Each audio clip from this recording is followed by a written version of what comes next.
Hi everyone, welcome back to my channel. आज के video में हम चैप्टर 6 डिस्कस करेंगे, how to crowd worry out of your mind. अब ये जो 6 चैप्टर है उसमें 2 या 3 बड़ी स्टोरीज़ हैं, बाकी सब छोटी छोटी स्टोरीज है जो बेसिकली एक ही बात बताती है। तो इट्स इम्पॉसिबल कि मैं आपको हर एक पैराग्राफ में हर छोटी छोटी स्टोरी है वो मैं आपको सुन के बताऊँ, फिर तो ये वीडियो बहुत ही बड़ा हो जाएगा। और अगर आपके पास इतना टाइम होता ही तो आप बुक ही नहीं पढ़ लेते। तो सबसे पहली स्टोरी है वो इनके स्टूडेंट की है, और ये स्टूडेंट वही है जिनके बारे में हमने प्रीवियस चैप्टर्स में बात किया था, जो रात को वहाँ पे YMCA में क्लासेस लगते थे ऑथर के, तब के स्टूडेंट की बात हो रही है। अब इसमें स्टूडेंट की रिक्वेस्ट पे नाम एनोनिमस है, तो हम इसको मैरियन बोलेंगे। यहाँ पे मैरियन जो उनका स्टूडेंट है, उसके घर में 2 बार ट्रेजेडी हुई थी। पहली बार जब उनकी 5 ईयर ओल्ड जो डॉटर थी वो मर गई, तब उनको लगा कि ये शॉक में से कभी वो बाहर ही निकल पाएंगे, ये जो लॉस है वो लॉस को कभी वो आउटग्रो नहीं कर पाएंगे।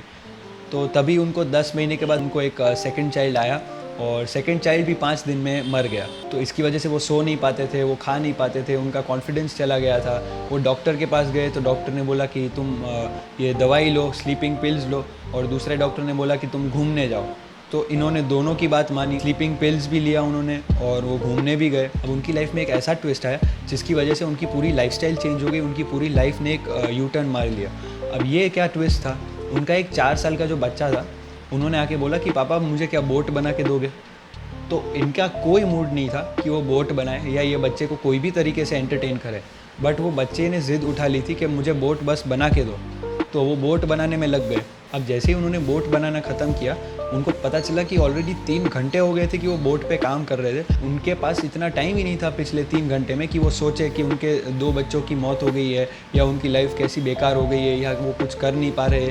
और जो भी उनके थॉट्स थे, जो भी नेगेटिव थॉट्स थे, वो उनके पास आए ही नहीं, क्योंकि 3 घंटे वो कम्प्लीटली बोट बनाने में इन्वेस्टेड थे। अब ये बोट बनाने के बाद उनको ये रियलाइजेशन आया कि कितने टाइम के बाद उनको मुश्किल से कुछ रिलैक्सेशन मिला, मुश्किल से थोड़ा सा पीस मिला। फिर उन्होंने सोचा कि भाई एक बात मुझे समझ में आई कि आप कुछ ऐसा काम कर रहे हो जो थिंकिंग और प्लानिंग से रिलेटेड है और जिसमें आपको दिमाग चलाना पड़ता है, तो आप नेचुरली जो पुरानी चीज़ें हैं जिसके ऊपर आप टाइम वेस्ट हो रहा है, ये नेगेटिव थॉट्स है, उसके लिए आपके पास टाइम नहीं होगा।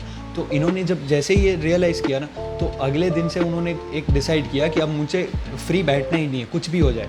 तो उन्होंने पूरे घर में एक एक रूम में गए और पूरा अपने घर का सर्वे लिया, और हर एक रूम में जाके उन्होंने ऐसी ऐसी चीज़ें आइडेंटिफाई की जिसको रिपेयर करना है। फॉर एग्जांपल डोर का जो नॉब है वो ठीक करना है, कहीं पे पंखा बिगड़ गया, कहीं पे स्विच बिगड़ गई है, कहीं पे टाइल्स बिगड़ गई है, कहीं पे ये बेड में कोई प्रॉब्लम आ गया है, कहीं पे लाइट में कोई इशू है, कहीं पे कोई फॉसेट बिगड़ गया है। तो ऐसे ऐसे करके उन्होंने कुछ 250 चीज़ें अपने घर में, पूरे घर में आइडेंटिफाई की, और जब भी उनके पास टाइम होता था वो इन चीज़ों के ऊपर काम करना शुरू कर देते, वो फ्री बैठते ही नहीं थे।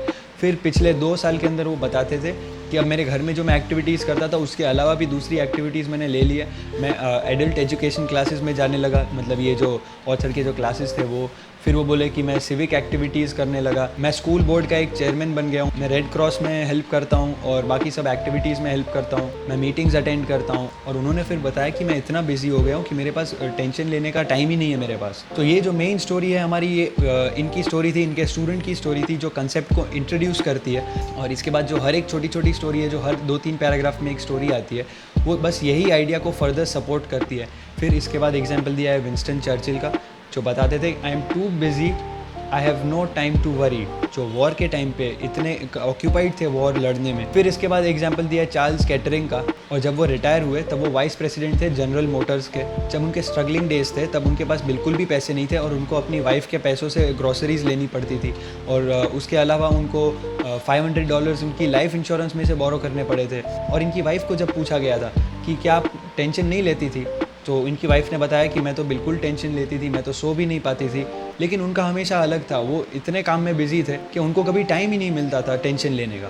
तो ये उनकी वाइफ के वर्ड्स थे। तो ये कंसेप्ट आपको समझाने के लिए हम एक छोटी सी एक्टिविटी करेंगे। ये एक्टिविटी के लिए आपको सजेस्टेड ही कि आप सीधे बैठ जाएं। जैसे ही आपका ब्रीदिंग कंट्रोल में आता है, जैसे ही आपका दिमाग काम हो जाता है, जो मैं बताता हूँ उसको सोचने की ट्राई करो। आप एक ही मोमेंट में स्टैच्यू ऑफ लिबर्टी के बारे में सोचो, और कल सुबह आप क्या खाओगे इसके बारे में सोचो। तो शायद आपने देखा होगा कि आप स्टैचू ऑफ लिबर्टी के बारे में सोच सकते हो, उसकी अगली सेकंड कल सुबह का फिर वापस स्टैचू ऑफ लिबर्टी का आप 1-2-1-2 ही कर रहे थे। इट्स नॉट पॉसिबल कि आप दोनों एक साथ सोच पाओ। और यही एक साइकोलॉजिकल कंसेप्ट है जिसको हम यूज़ करेंगे टेंशन से बाहर निकलने के लिए। तो आप देखोगे कि जो पिछले जो 3 एग्जाम्पल्स थे जो हमने देखे, सबसे पहली जो मेन स्टोरी थी इनके स्टूडेंट की, दूसरा जो हमने विंस्टन चर्चिल के बारे में देखा था, और तीसरा जो जनरल मोटर्स के वाइस प्रेसिडेंट के बारे में देखा था। और वो एक ही चीज़ थी कि उनका दिमाग एक टाइम पे एक ही चीज़ में लगा था। तो जो टेंशन था, जो नेगेटिव थॉट्स थे, जो उनकी वरीज़ थी, ये सब के लिए उनके पास दिमाग में कैपेसिटी ही नहीं बची थी। उनका दिमाग क्योंकि एक ही चीज़ पे एक टाइम पे फोकस कर सकता है। और अगर आपने खुद ने ट्राई किया होगा तो भी आपको पता चला होगा कि आप या तो स्टैचू ऑफ लिबर्टी के बारे में सोच पा रहे थे या फिर कल सुबह के खाने के बारे में, but not both at the same time. It's not possible. तो ऑथर हमें यही बताता है कि अगर आप कोई अच्छी सी ऐसी एक्टिविटी उठा लोगे तो एक टाइम पे आपका माइंड कंफ्यूज हो जाएगा कि क्या मैं टेंशन को लेके ड्रैग डाउन हो जाऊं या फिर मैं इंटरेस्टिंग एक्टिविटी को लेके एकदम एक्टिवेट हो जाऊं। तो एक टाइम पे क्योंकि एक ही चीज़ हो सकती है, तो you can naturally choose for your mind to go on the brighter side. क्योंकि आपका माइंड एक ही चीज़ सिलेक्ट कर सकता है, वो हमेशा वही करेगा जो अभी इशू एट हैंड है।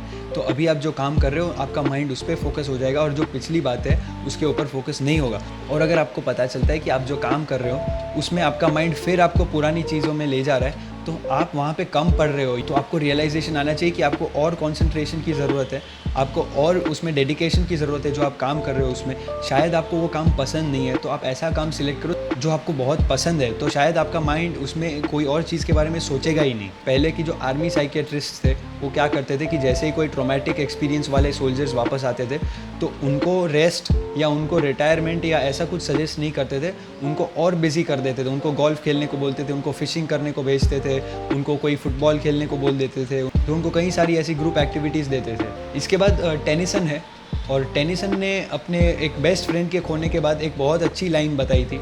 आई वुड सजेस्ट ये जो लाइन है अब जो मैं बताने जा रहा हूँ आपको, उसको आप कहीं पे लिखो और हो सके तो हर जगह पे आप उसको लगा दो, आपकी कार में, आपके कबर्ड में, चाहे जहाँ लगाना है आपको, वॉलपेपर उसको बनाना है अपने फ़ोन का, कुछ भी करो। अगर आपको ऐसा लगता है कि आप कई बार ये नेगेटिव थॉट से बर्डन हो जाते हो तो आप ये लाइन लगा के रखो और हर बार इसको पढ़ो। तो लाइन क्या है? I must lose myself in action lest I wither in despair. एक जो एग्ज़ाम्पल है वो इन पेरेंट्स के बारे में जिसका बच्चा वॉर में गया था, और वो भी पर्ल हार्बर के एक दिन के बाद। उसके बाद फिर एक एग्जांपल दिया एक एडवेंचरर का जिसका हस्बैंड मर गया था। वो दोनों एडवेंचरर्स थे और कैसे हस्बैंड के डेथ के बाद उन्होंने खुद को रिकन्स्ट्रक्ट किया। उसके बाद इनके एक और स्टूडेंट की स्टोरी है जिनके बिज़नेस में बहुत ज़्यादा प्रॉब्लम्स थे, जिनको इंसोम्निया हो गया था, और कैसे उन्होंने अपने आप को वहीं से बाहर निकाला। तो ये चैप्टर का जो रूल है सबसे पहला वही है, keep busy, the worried person must lose himself in action lest be wither in despair.